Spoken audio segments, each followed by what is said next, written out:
Oh, you didn't know? Your ass better call somebody! The energy revealed. Brooklyn to Queens, reppin' both hoods. Rob and CP, keep it fire, misunderstood. Cheer 'em all loud, let the anthem flow. Mets fans unite at the pregame show.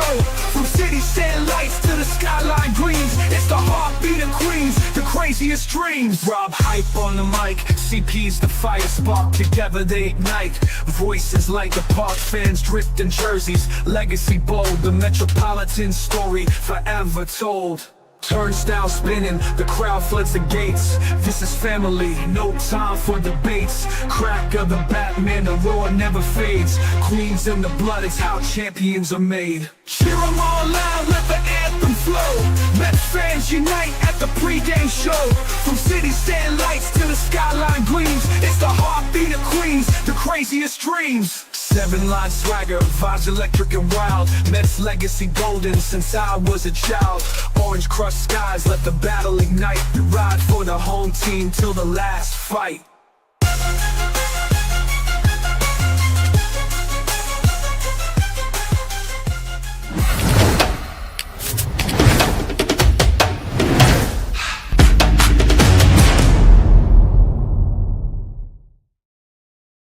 What's up, Mets fans? Welcome back to the Amazing Mets pregame show right here on the channel and on X. How is everybody doing on this Cinco de Mayo Monday right here, right now? New York Mets baseball, late night West Coast baseball as the Mets face the Arizona DiamondBacks for 3 in Arizona. And listen, guys, it's been a rough couple of series. It was a rough day yesterday, but you start from scratch, new series. You have lost 2 in a row, and you got to keep it going and make sure you avoid a 3-game losing streak. This is the key to today's game. There needs to be a little bit of urgency, right? They're 22-13. It's not the end of the world. They're still in first place, but I want to see more. I want to see some urgency from these guys. They have not played well the last 2 series. They should have won the last 2 series, but they beat themselves. And they can't continue to beat themselves, especially when you face an Arizona Diamondbacks team that had beat you 2 out of 3 at home. And they're better at home than they are on the road. So it's not going to be easy for the New York Mets, but they're a better team. Get up, do your job, and win a ball game. Start a winning streak. Let it happen right now, right here, West Coast baseball at 9:40 tonight. That's what the New York Mets have to do. There is no excuses. There is no, this guy's got to do this, that guy's got to do this. It's a team effort. Everybody's got to take control of a game and win a ball game. There's got to be a little bit of sense of urgency here for the New York Mets, and I hope that's what we see today for our New York Mets with Griffin Canning on the mound against Ryan Nelson. And make sure you hit that like button, guys. Subscribe to the channel. Listen, I see you guys in the comments, when it comes to, a lot of people talking about got to get back on the winning ways. Griffin Canning needs to. Let me see if I can click on the comments and it works. Look at that. Good day today. Cinco de Mayo, baby. My laptop is a little drunk, so that's great to see. So happy Cinco de Mayo. Rob got to get it back on the winning track, and it starts tonight. Let's go Mets. 100% agree. Brad says Griffin Canning needs to give at least 6 innings, and the offense needs to explode. I agree. We need some length. Right? Tyler McGill didn't have it in the last game against the Cardinals. He didn't have it, but he gave us 5 innings. He pushed through it, which, again, you don't have it. You got to give me at least 5 innings. This is a Griffin Canning start that's going to be very important for the New York Mets. Right? After this Arizona series, they get that off day on Thursday. As I said, the rest of the month, we have a Thursday off day every single day this month, starting from this week. So we're going to have off days, but it would be nice to have 2 guys out of the bullpen today and not 3, 4, 5 guys that we've consistently done throughout the year. There's a couple of newsworthy things that we have to talk about. Obviously, Brett Beatty is now back with the Major League team because of the Winker injury, and the report just came out that Jesse Winker has a grade 2 oblique injury, oblique strain, and he's going to be out 6 to 8 weeks. So we're probably not going to see him until July, most likely. because 6 to 8 weeks is probably going to be about around 6 or 7 weeks before he even probably gets into baseball activity. And you hope that he's ready to go sometime in the beginning of July. So he's not there for a while, and Brett Beatty replaces him. So, the Brett Beatty saga continues. The guy got 9 lives, but this is probably his last life on this team because he has no more options. He is done with options, guys. So for anybody who is not a Beatty fan, and I know most of you are not, and again, I understand. I completely understand. This guy has 9 lives. They're giving him every opportunity, and this is his last chance because once people come back, and again, that could be a while. Beatty could be on this team until July. Excuse me, I'm sorry about that. July, maybe late June. So he's going to be on this team. This is his opportunity. The Mets have nowhere else to put him. They're going to have to put him on waivers.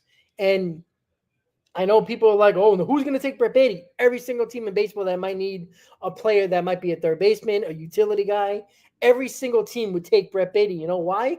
Because he's very, very, very, very cheap. That's why. And there's still potential there. Met fans that might not believe that, but teams believe that. And if you can get him without trading for him, and you basically get the league minimum, basically whatever he's getting paid in that rookie contract, it's a slam dunk deal for any team. So if the Mets have to get rid of him because of roster situations, he's going to put on waivers and somebody's going to pick him up. And, maybe it helps him. Maybe it doesn't. At this point, we wouldn't care if he's not on the New York Mets, but he's on here now. And what is interesting is that if you look at the lineup, Acuna's not in the lineup. Obviously, Beatty was just called up today. I don't even know if he's even getting to Arizona. Maybe he just gets there, and he's a little late showing, so that's why he's probably not in the lineup.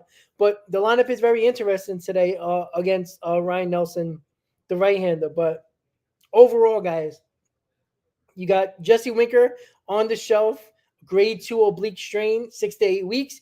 You have AJ Minter, has a torn lat muscle. Obviously, that's done with. He's done for the season, season-ending surgery. So, we lost one of our better bullpen arms and one of our lefties. We lost our DH in Jesse Winker. And what this does, this is going to give more playing time to Starlin Marte. This is probably going to give more opportunities for Brandon Nimmo to DH a little bit more and put somebody in left field, put Jeff McNeil in left field, and you can, once again, you're going to see a probably platoon. When it comes to Acuna, you're going to play Acuna more, but you're going to see Beatty play in those games as well. So there's a lot of opportunities where you can go here, where you can DH Vientos, you can DH Brandon Nimmo, and you can mix around with the lineup a little bit going forward since Winker's not going to be on this team. Sorry, guys. Long day. Let's see. Just looking at the comments, guys. Dwayne says offense would help that makes the manager's decision easier. Yeah, I mean, of course. Like, obviously, you got a nice lead. The manager doesn't have to work as hard and make stressful decisions. But guess what? That's why he's paid to be a manager. It's going to be a lot of stressful situations. At times, I don't even think it's Mendoza's fault sometimes that the guy don't get it done. What are you supposed to do if the guy doesn't get it done? When you have 12 men left on base, when you got 10 men left on base, when you have 22 men left on base in the final 2 games of the St. Louis series, what are you supposed to do as a manager? Like, are you going to take them in the corner and tell them to sit in the corner and think about it? No. Like, they got to get the job done. And it's not guys like Tyrone Taylor, or you're talking about Jeff McNeil, or, guys at the bottom of the order. It's Lindor, it's Soto, it's Vientos, it's Nimmo. And even in the Cardinals game, even Alonso left a few men on base. He wanted to join the party in that series. There's no reason to kill Alonso, but the rest of the team have been absolutely abysmal with runners in scoring position. It has been a huge problem. Pete Alonso has been the best of the bunch, but even in the St. Louis series, Pete Alonso left a ton on base. So it's an ongoing issue team-wide is the concerning part for the New York Mets. And they got to figure it out. You're not going to continue to consistently win ball games, and you're going to end up having extended losing streaks of 3, 4, 5, hopefully not more than that. But you play like this, You're going to start facing better teams. After this Arizona Diamondbacks series, we're going to Chicago. We're playing Chicago. So playing the Cubs. You got this series, which Arizona, you could say that they're kind of, a little bit, they're 18 and 16. They're not bad, but they're a good team. They're I would say they're a wild card type of team. The Cubs are just as good as we are record-wise, and they scoring like crazy. So, you got 6 games here on the road that is very damning, is not going to be easy. So you can't have those 1 for 10s, 2 for 10s, 2 for 11s, 3 for 11 with runners in scoring position and expect to win ball games. At some point, you gotta help your pitching. For all the pitching has done in the first month of the season, nobody was expecting them to be this good, especially the starting pitching. So we have guys like Griffin Canning, Tyler McGill in this rotation. I'm sorry.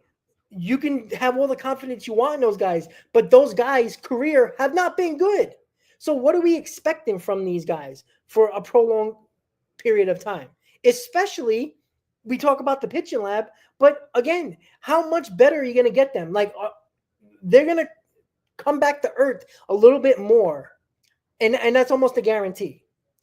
Like, not everybody's going to be Sean Manaea. Griffin Canning had a 5 ERA, one of the worst pitchers in baseball last year that had 30 starts. But, eventually he's probably going to be around the 3.5 ERA, which is a lot better from last year. But again, it's a middle of the road type of pitcher. Same thing with Tyler McGill. Tyler McGill didn't pitch well yesterday. He didn't. That was not a good start from him. This is around the time where he starts getting inconsistent. This has been his MO. He'll pitch for his first 5 or 6 starts really well, and then he gets into that, mid-May, early May, mid-May woes, and then he don't come out of it until the end of the year. So this is the MO of Tyler McGill his entire career. He didn't pitch terrible, but he wasn't good. And Griffin Canning is fine, but again, his entire career, he was not a good pitcher. I don't expect him to throw what he's throwing right now for the majority of the year because he never showed it in their career. Now, can they be better than what they were? Sure. But how much better? At some point, the offense has got to pick them up. And the offense is what's going to carry this team. Make no bones about it, guys. The offense is going to carry this team. You can't have this starting pitching carry this team with no Manaea, no Montas. And you got Kodai Senga, who needs 6 days off just to pitch every 6th day. And then you hope he can go 6 innings almost every time because the Mets are trying to go to a 6-man rotation. Now, injuries and the lack of good pitchers that you want to throw in this rotation, it doesn't make sense to put a bad pitcher every 6th day. It just doesn't make sense. But they're doing it because of Kodai Senga, and everybody knows it. So if Kodai Senga needs an extra day, then I don't care how many pitches he throws. Keep him out there. It really doesn't matter. There's no reason why he can't throw 100 pitches. There's no reason why he can't go 6 innings. Even when he's not pitching great, fight through 6 innings. Your team needs you. You are the de facto ace of this team, according to everybody. Go out there on your 6th day of rest and pitch. That's it. There should be no reason Kodai Senga does not have 95 pitches every single game. There's no reason for it. And it's not like he really has been bad, so there's no reason to take him out with 77 pitches or 79 pitches. Like, you can't baby these guys until August because when you really need them to go further, they didn't do it the whole season, and then you wonder why he can't do it, and he doesn't pitch well. So, and this goes for the entire rotation. David Peterson has been okay, but he hasn't been as good as last year. So, we're falling into the situation where you got to have the offense pick it up a lot more and pick up the starters and the bullpen as well. That has carried you for the first 3 weeks of the season. I'm just checking hold on one second. I'm trying to check the comments, guys. Just give me a second. Stezo, yeah, this team is frustrated on the road, right? I think they're just under, what are they, game under 500 now? From or game or two under 500. Again, game or two under 500 on the road is not the end of the world. As long as you're playing really well on the road, at home, you'll be okay, right? Your goal is to dominate at home, be 9, 10, 11 games over 500 at home. So on the road, if you're around 500, you're going to be okay. You're a 90-plus win team. That's almost a guarantee, just math, pure math. So again, they need to be better on the road, but if they stick around the 500 mark on the road and still play very well at home, they're going to be okay. I know it's annoying staying up until, 1 o'clock in the morning watching them in Arizona. You want them to win, or just in the road in general. But again, look at the teams that win 95 to 100 games. They're hovering around 2 or 3 games over or 2 or 3 games under 500. They're not much more than that. They win the majority of the games at home. So if the Mets stick to that, they'll be okay. But yeah, it does get frustrating for sure. Brad Marte in the 4th spot. I know, but you know what? The guy hits. Like, I know I know a lot of people don't like him and would rather see him off this team. The guy still is a decent player. Now, do I want him in right field every day or playing every single day? Probably not. But you can do a lot worse. Like, who are you going to put there? Nimmo, who's almost, has been a little bit better, but still has been a 0. Mark Vientos has not been good. So where are you going in the 4-hole? Alvarez hasn't been that good. So the guys that you want to put, well, I don't want to put Nimmo in the 4-hole, but at least the opportunity of Vientos or Alvarez in the 4 spot is kind of stupid at this point because they're not doing anything. So try another guy like Marte. At least he puts the bat on the ball. At the very least, because Nimmo strikes out too much, Vientos strikes out too much, and Alvarez strikes out too much. You can't continue to have cleanup hitters that continue to strike out with men on base. Alonso, Soto, and Lindor have been getting on base a ton for that cleanup spot. Nobody has been taking advantage of it. There's a reason why Mark Vientos and Brandon Nimmo has had the most men left on base this season for the New York Mets, because they've been the majority in that cleanup spot. And guess who's been on base the majority of the time? Your top 3 hitters. So if they're continuing to get on base and you're 3 for 11 with runners in scoring position, 0 for 7 with runners in scoring position, it's because of the cleanup hitter. It's a big reason why this team has not been as good as they should be. And me and Chris talked about yesterday on one of the 4 shows we did yesterday. They probably shouldn't even have 10 losses yet. Like, that is the difference between 3 and 11 with runners in scoring position and 5 and 11. 5 out of 11. 5 for 11 with runners in scoring position. That's 2 extra runs in a game. You probably win the ball game. Yesterday, you win the ball game. Like, that's the small margin of error that the Mets are dealing with right now. And what's even funny, I think I saw a stat. I don't know if you guys saw it on social media. The Mets have a plus 55 run differential. So that's a big reason. Another big reason why they're 22-13. They have a plus 55 run differential. They lead Major League Baseball.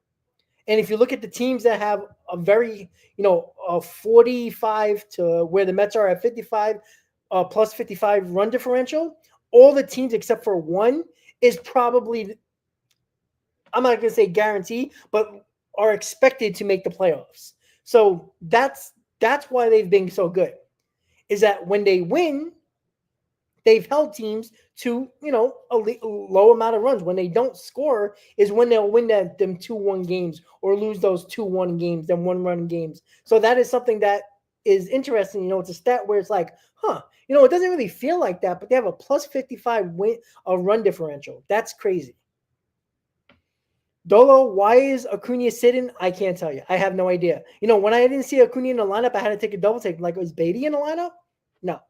So the only thing I could think of, like, I don't know who's faced Ryan Nelson, but, Acuna did play 2 games yesterday. That's the only thing I can think of. And I know he's 22 years old. He's a young kid. He can play every day. But again, it's not the end of the world. He'll probably be in the game in the 6th inning anyway, coming in for whoever he's going to pinch hit for or pinch run for or come in for defensive purposes. So he will be in the game eventually because with his speed, with his defense, and even with his bat at this point, he's going to be in this game. So he played both games yesterday. That's the only reason why I think. And they traveled all night. They probably didn't get out of St. Louis until probably close to I don't know, maybe around 11. They probably didn't get to Arizona until today, 2-3 o'clock in the morning, until you get to the off the plane to the hotel, get situated, shower, get something to eat, probably go to sleep. It's probably 5-6 in the morning. So that's probably the reason why Acuna's out today in this lineup. That's the only thing I can think of. Yeah, Dolo, I agree. I wasn't mad about the Minter signing. It was either him or Tanner Scott. Obviously, you guys all know who I wanted. I think everybody would have chose Tanner Scott. But again, there is nobody in baseball that gives two relievers $20 million or $15 million or more, and you got two relievers that are making $35 million combined. Nobody does that. So I didn't expect the Mets to do that. But it is annoying. But again, Minter was hurt last year. I know it was a hip, but again, it's an expected situation here where you went the little bit of the cheaper route because he was injured. And it's frustrating, but what are you going to do? All you can do is say, well, it didn't work out. But I think the bullpen's going to be fine. You got Nunez now. Genesis Cabrera is up as the lefty. I think we're going to be okay. Buto has looked better. Stanek has looked better. Brazoban has been really good. Reed Garrett has been really good. Diaz is, we actually seen him yesterday, which was nice to see. He's actually on this team if you didn't know. But I think this bullpen is going to be fine. But it comes back to the starters doing what they need to do. Everybody can save me with everybody in baseball, is like a 5-inning pitcher. That is not true. Again, go around baseball. A lot of these, and it's usually the bad teams that really doesn't have a dominant starting pitcher that has issues with that. And they don't win a lot of games. It's not sustainable. I'm sorry. It's really not. And that's why it's so frustrating. Why, there's arguments with myself and other people when it comes to this. It's not obvious. It's a problem. When you have a guy in your rotation that can go 6 innings on the regular, and, occasionally they'll have a bad start and go 5. But when they consistently go 6, they'll give you a long start, 7 or 8. There's a reason for that. And that helps the bullpen. It helps you throughout a series. It helps you throughout a long stretch with no off days. It really does. Like that 13-game stretch that we had, it completely destroyed our bullpen with no days off. You know why? Because didn't one guy go 7 innings in that 2-week stretch? And what was it, Kodai Senga, if I'm not mistaken? After that, everybody's going 5, 4 2/3, 5 1/3, 5. 5 is okay. But can you get a few more batters? It's annoying and it's frustrating. And then everybody's like, well, that's baseball nowadays. It's not when you actually have a guy that you can count on every 5th day that you're like, you know what? This guy can throw a gem. This guy can throw 7 innings. I don't have to worry about him throwing 100 pitches. I know even when he doesn't have his stuff, he'll give me 6 innings. We don't have that on our team. We don't. There is nobody I'm confident in that pitches every day for the Mets that I would say, you know what? I'm confident this guy is going to go guaranteed 5 innings. We're not even guaranteed 5 innings from most of our pitchers. There's no guarantee that. Nobody should be confident in that. The 6th inning is where it's like it's got cooties or something. They don't want to go to the 6th inning. It's so annoying that people are arguing the fact that there's no Met fan that should be confident in a pitcher that goes for the New York Mets in 2025 that will go 6th inning consistently. That's a problem.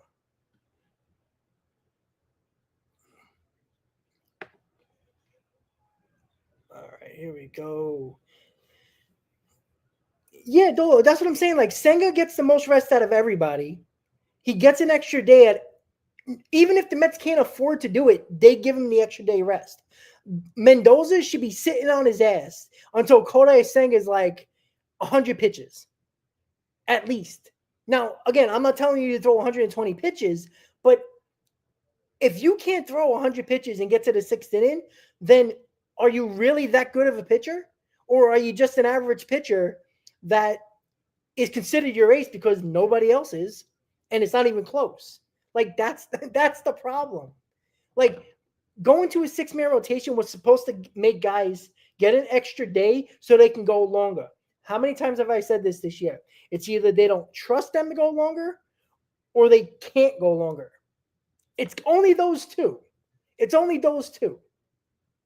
There is no in between. Either you don't trust them to go an extra inning because you think they're going to blow up, or they can't do it. There's no in between. It's two options, A or B. That's the problem. And it's going to continue to be the problem until it gets fixed. How is it going to get fixed? Well, it ain't nobody on this team. Is it going to be Sean Manaea?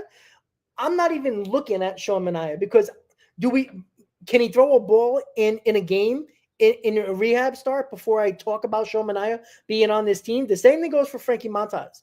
I look at Sean Manaea and Frankie Montas as non-existent until they actually make rehab starts and they can get their pitch count up, they can throw their innings, and they're healthy. Until I hear them doing that, they're useless to me right now because they're not helping this team win. Now, all around, this team has done a good job because they're 22-13, but we've seen it's already breaking down. Everybody sees it. You lost both lefties in your pen, probably because, well, Minter you got for cheap because he was injured. Danny Young is throwing more than he probably ever has. And what do you think is going to happen? These guys break down. So it's frustrating, but they still got to find ways to win. That's why we're so frustrated with the offense as a whole, because the offense needs to carry this team for a little while, where we're not talking about the starting pitching every day. We're not talking about the bullpen breaking down every single day. It's kind of tiring to talk about the same thing because the same things are happening, right? There is no, we talked about this during the doubleheader. We knew Tidwell, regardless if he pitched well or not, was not going past the 5th inning. He would be lucky to get to the 5th inning. I think he was going to do 4 innings, even if he was good. So we knew off the bat, Sunday, first pregame, that we needed Tyler McGill to go deeper into the ballgame. He failed. One, he didn't pitch well. 2, he got to the 5th inning barely. And he didn't do what he needed to do. So yesterday, what did we use? 8 pitchers yesterday from the bullpen? Wonderful. So now we have to rely on Griffin Canning to give us 6 innings. Who's confident? Now, I'm not saying he can't throw 5 innings of 1-run ball, and everybody's gonna say, "Oh, that's a good start. Let's give him that nice little clap." Okay, like it's not just about pitching well. I think people, fall in love with, "Oh, well, that was a good start. He gave your team a chance to win." Yeah, but he also destroyed your bullpen because now you got to use at least 4 guys. Because there's a pretty good chance that Kranick pitched yesterday, so he might not be available. So you're going to have to use Booth, and you're hoping that your bullpen actually pitches well. So the multiple inning guys, if they come in and not pitch well, guess what? Somebody's got to replace them. And it's just an ongoing issue that is continuing throughout the first month and a half of the season, the first 35 games of the year. So it's frustrating. I don't expect them to get better at it because, again, aren't these guys all stretched out?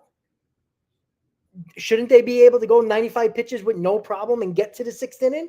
Maybe 5 2/3? That would be nice. Again, 2 options. They can't do it, or the manager doesn't trust them to do it. And that's both bad. So, Mendoza's between a rock and a hard place here. You got to win games, so you got to bring in the guys you trust the most. Who does he trust more? He clearly trusts the bullpen more, which is fine, but not every single day. But again, when you don't have a trusted rotation, and you can hold me with the ERA, because the ERA does not always is the whole picture when it comes to an entire game and an entire series and an entire week of games. So, let's go. We lost 2 in a row. We lost back-to-back series. It's time for people to step up, right? They've pitched, let me put this in quotations, the starting pitching has pitched well, in quotations. Now, well is that they haven't given up a lot of runs, but they also relied on the bullpen heavily to hold on to those leads, or at least the runs that they did not give up, and try to avoid more runs. Like, that is the issue. So, can it start today? I don't know. All these guys are stretched out now. They should easily get to 90 pitches. They should easily get too close to 100 pitches. Like, I don't want to wait until July until we start talking about, oh, well, now they got to go deeper into games. Well, we've been talking about that since April 5th. Like, that's what we've been talking about. So, today's the day where the Mets are trying to avoid their first 3-game losing streak of the year. They've avoided it so far this year, along with the Chicago Cubs. See if they do it today with Griffin Canning against Ryan Nelson. Mets are 22-13. The lineup today is Lindor, Soto, Alonso, the typical 3. Then you got Marte cleaning up. You got Nimmo batting 5, Vientos batting 6, Alvarez batting 7th, Jeff McNeil batting 8th, and Tyron Taylor batting 9th. No Acuna in the lineup, no Beatty in the lineup. Obviously, Jesse Winker is on the IL. Officially, he's going to be out 6 to 8 weeks with a grade 2 oblique strain. AJ Minter is officially on the shelf for the rest of the year, having season-ending surgery on his lat. And that's where we are right now. You know, Genesis Cabrera is in the bullpen now. You got Daniel Nunez in the bullpen. So the guys that you need in this bullpen, they're there. The bullpen names are there. So there is no excuses for them either. But we're going to start making excuses for them because they're probably going to get overused. Because Shomania is not coming back. And again, you know, people are talking about, well, we have Shomania and Montas on the shelf right now. They're going to come back. Do you think they're just going to go 6 innings right off the bat? Absolutely not. They're going to be baby just like everybody else in this rotation. And because they're coming back from injury, that actually makes sense. So you can't really do anything about that as a manager. You got to protect those arms. But there you go. You're going to have a burnt-out bullpen that has still got to protect Minaya and Montas coming back, because they're not going to just throw 100 pitches today. You know, your first couple of starts back. They're not going to do that. So, you know, you got to baby them along as well because they're coming back from injury. That's why you need the guys like Griffin Canning, Tyler McGill, Kodai Senga, David Peterson. You need those guys to go a little bit deeper. Again, I'm not asking for 7-8 innings here. I'm asking for more than 5 and at least 6. Like, if they can't do that, again, you're throwing out guys that are fringe rotation arms at best. If you have a good rotation, most of these guys are your 4th starters. Like, let's be really honest about that. Kodai Senga should be a number 2, but again, you know, he's our, you know, de facto ace because, well, he's better than everybody else, but he's another guy that doesn't go deep into games. You got Clay Holmes, who is a reliever, trying to be a starter. So what are we expecting from him? Not much, Lent. So it is what it is at this point. They're still finding ways to win for the most part. It's kind of, you know, bit them in the ass because the offense the last 2 series has not played well. And this is where you need the offense to pick up the pitching. The pitching carried you for the first 3 weeks of the season. It's about time for the offense to carry the pitching. When is it going to start? Where, you know, Lindor has been good, but he's been terrible at runners in scoring position. Juan Soto has been terrible at runners in scoring position. Alonso has been excellent, but the last 2 series, he has not been good with runners in scoring position. But nobody's killing Alonso because he's been the best guy in his team. Nimmo, terrible. Vientos, terrible. Alvarez just came back. Has not been great. McNeil just come back. I think he has 1 RBI. So, like, this is the bigger problem when it comes to the New York Mets. I'm just going to check the comments right now, guys. Keith just says, yep, I just talked about we need to hit in clutch. How many left on base in game 2 of cards? We left 10 left on base in game 2, 12 left on base in game 1.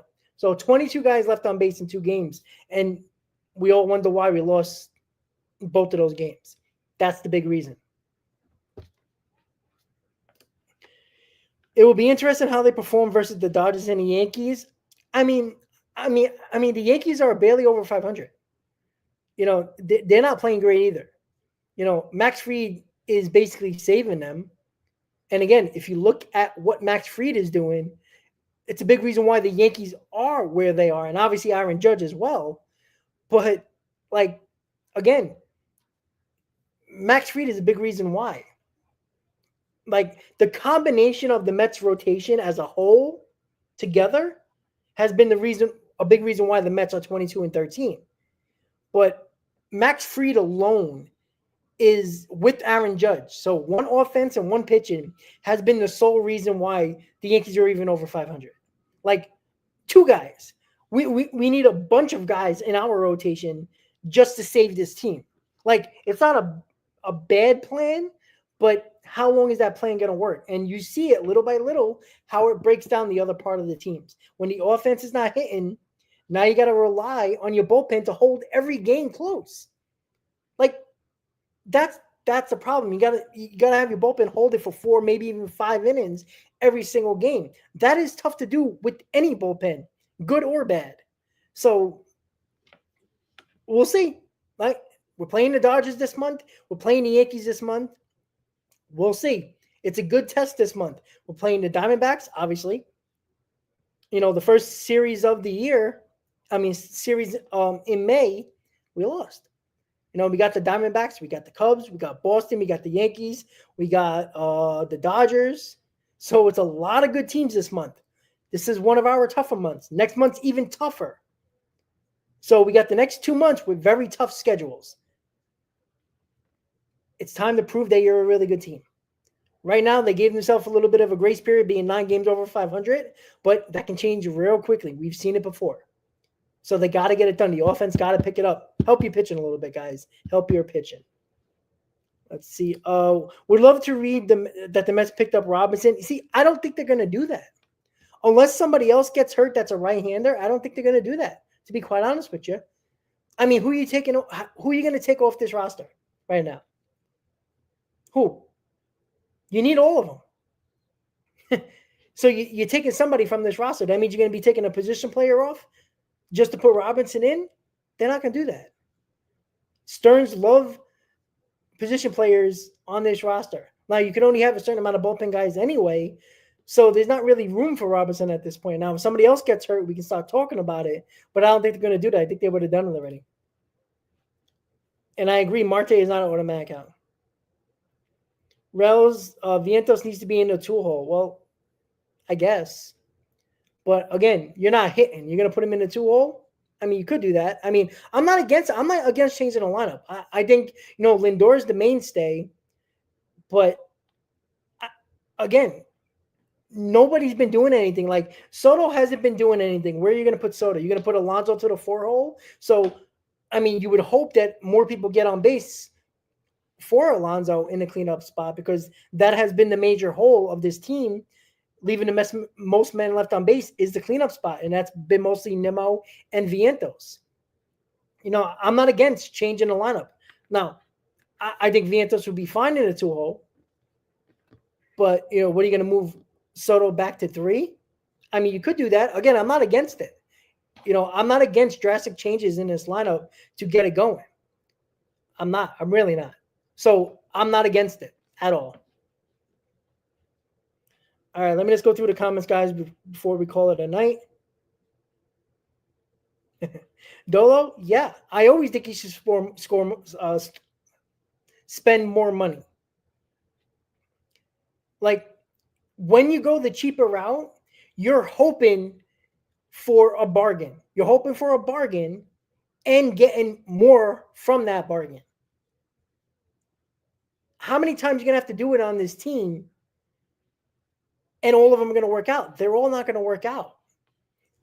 Tanner Scott is more of a sure thing than Minter was. Now, I wasn't against the Minter signing. I thought it was a good move. But we all know why he didn't go after Tanner Scott. And again, Nobody has two $15 to $20 million relievers in their bullpen. Nobody has it. So I understand why the Mets didn't do it, but when you have a rotation like you have, and there are a lot of question marks in this rotation, let's make no mistake about it. You got to dominate in your bullpen. You got to have the best arms possible in your bullpen. So, yeah, I'd rather have Tanner Scott over Minter. That's an easy conversation. But there's no team that has two $15+ million relievers in their bullpen. They don't do that anymore. They don't do that. So, am I shocked? No. Would I want that? Yes. All right, what else we got, guys? Let's check the comments a little bit more before we call it a day.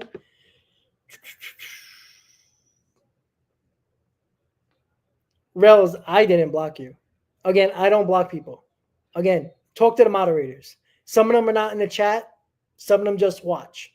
So, again, I don't block people. I've been talking to you. I've always talked to you. I don't care if you disagree with me or not. So, again, you're wrong again with your comment. I did not block you. I won't block you. Again, racist or sexist comments, I will have no problem clicking that button. But again, you didn't do that. So I didn't block you. Again, there's more than enough people in this chat. I barely can get to every comment, and sometimes I don't. So again, moderators are doing their jobs. I don't know what you said. Maybe you pissed them off. They're human. You know, they're doing their jobs. They want to be moderators, and they're doing that job. I don't control the chat. I don't touch my mouse a lot, except trying to click on certain comments that I can talk about. That's it. All right, let's see.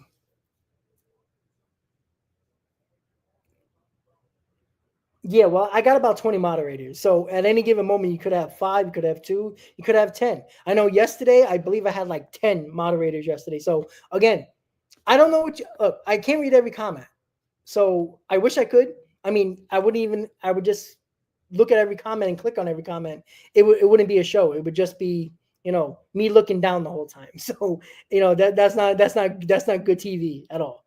Let's see. Metsky could have used Pico Armstrong. Yeah, of course. Dolo, of course.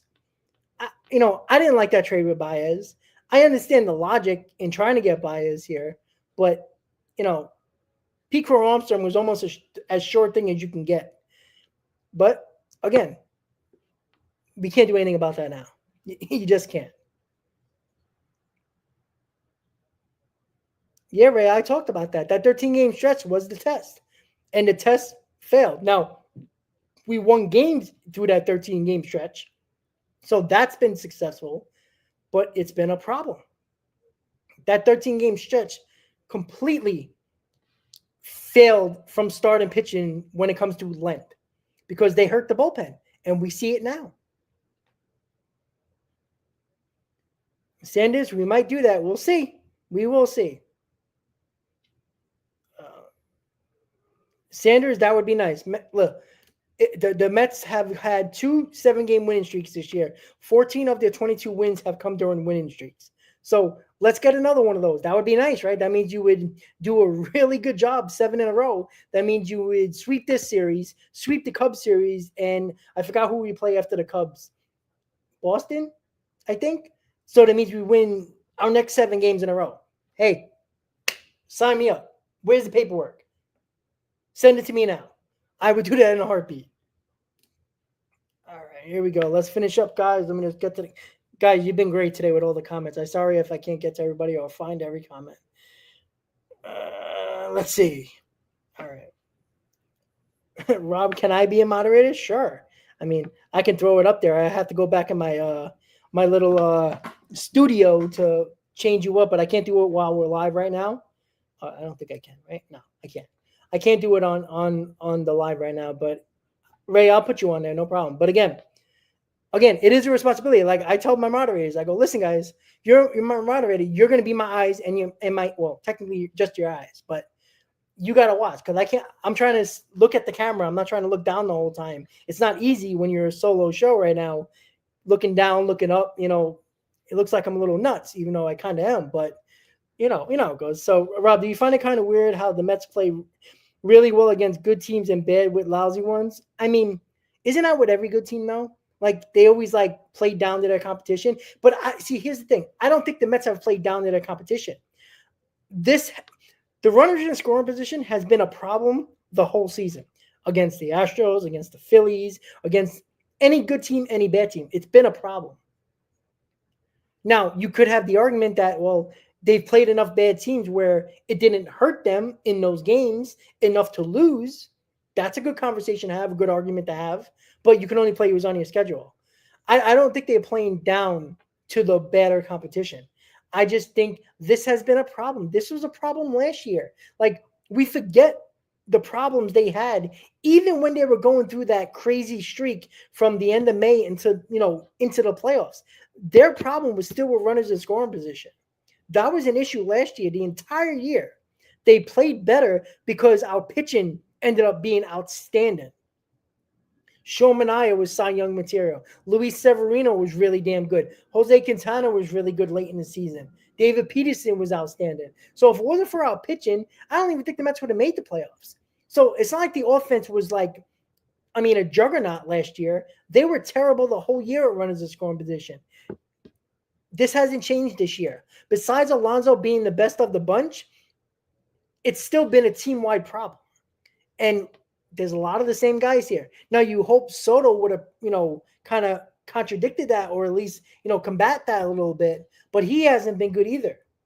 So, it's the same bunch of characters minus Soto that are still having the problems they had last year. That hasn't changed. At this point, that is their, let me say them again, MO. That is their MO. That's Nimmo's MO. That's Vientos' MO. Even Lindor, runners in scoring position, even though his numbers look good, but runners in scoring position are terrible. Nimmo's terrible. Vientos' terrible. Soto's terrible. Lindor is terrible. Like, go down the list. It's the same bunch of characters from last year to this year, except for Soto. Alonso has been better than he was last year. So, that's the issue. It's been an ongoing problem. That's why when I talked about last year, that at some point, now it's hard to do it now because Nimmo's a long-term deal. Lindor's here forever. Who knows about Alonso? He's going to opt out after this year. So who knows if he's going to be here long-term. But sometimes just because you might want to keep this core together doesn't mean you have to. It might not be the best thing for you to keep a core together. Because if it hasn't been working and you continue to lose, you can't blame everything else outside of the main problem, which has been the core. The core has not won. Let's make no mistake about it. They have not won together. At some point, like the Phillies are a perfect example. Like, yes, they made the World Series. They've been making the playoffs every year. We'll see how this core continues if they make the playoffs a couple of years in a row. But if you continue to lose in the playoffs and not win a ring, at some point, you got to break up the team. You don't think Philly fans love Schwarber? You don't think Philly fans like Harper? You don't think Philly fans like Bohm or Stott or all those guys? There's been talk in Philadelphia that if they don't win this year, they might break up that core. You shouldn't have this core for 10 years. If you're not winning, you can't blame everybody else. You can't blame the role players. You can't blame the bullpen, the rotation all the time, when it's been the offense that has been the major issue. And it was the major issue. And it's continuing right now to be the major issue. With that said, guys, we got about 40 minutes until game time. I do appreciate you guys hanging with me for the Amazing Mets pregame show. I do believe I can't do a post game tonight because it's just the West Coast games just kill me because I got to get to work. But I believe Chris is doing a post game. Don't quote me on that, but I do believe he is. If not, we do apologize. Again, scheduling is just crazy. West Coast game stuck for me, definitely. And I know Chris had something to do. I don't know if he can come back in time. But if he is, make sure you join the show later tonight or whenever the game is over for the post-game show. I do appreciate everybody commenting in the chat today, and I do appreciate you guys tomorrow. I will be doing another pregame probably with Chris. I can't do a postgame until the last game of the series because it's just the West Coast games kill me. So with that said, guys, thank you for tuning into the Amazing Mets pregame show right here on the channel and on X. Subscribe, hit that like button, and don't forget to subscribe to Chris's channel as well. With that said, guys, enjoy the game. Let's go Mets, and let's avoid that 3-game losing streak, guys. Have a good night, guys. Enjoy the game.